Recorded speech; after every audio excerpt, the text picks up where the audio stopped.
Hello, everyone. This is Jillian Verdun, the profit strategist from JMB Financial Services, bringing you tips and tricks to improve your financial situation for the new year.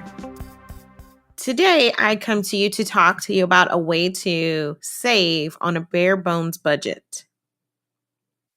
We all know what it's like to be cruising along on financial autopilot when bam, out of nowhere, a major unexpected hit comes and knocks us into a scrambling tailspin.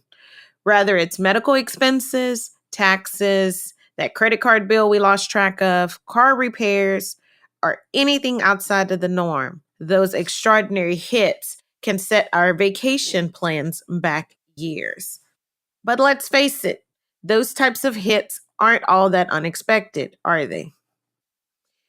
We know we're going to have to pay taxes and the credit card bill, and more often than not, for a trip or two to the doctor. And on top of those expenses, study shows that at least $600 goes towards discretionary expenses, which include restaurants, entertainment, clothes, and etc. Services and home appliances. That's a pretty hefty chunk of unbudgeted change to find in between your couch cushions. So what is the best way to go about saving when you're already at a maximum output in your bare bones budget?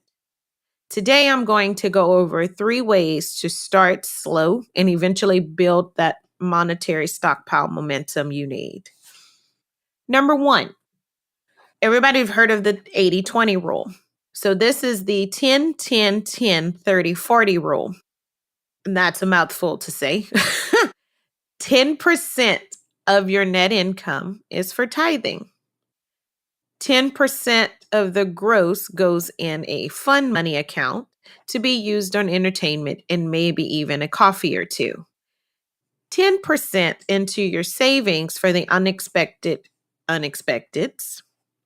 30% goes to food, rent, and car.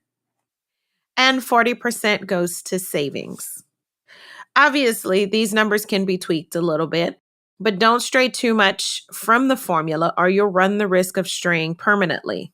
If you need to put 30% into savings and live off of 40% for a while, that's totally okay. Just be sure to switch over to the original formula once the savings is on a healthy side. Number 2, have a penny, save a penny. Save all your change and put it directly into your savings account. It adds up quicker than you think, with a lot more to count. Number 3, round up. Find an app that links to your bank account and round up all of your purchases to the nearest dollar and put that money into your savings or even an investment account. I know my bank account that links to my savings account will automatically round to the nearest dollar and puts the additional change in my account.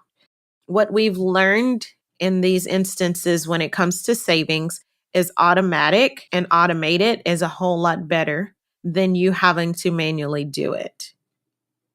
So if you're looking for more bare bones budget savings ideas or other ways to make your money work for you, please let us know or continue to follow us. We would like to thank you for listening today, and please follow us on your favorite podcasts. Thank you. Bye.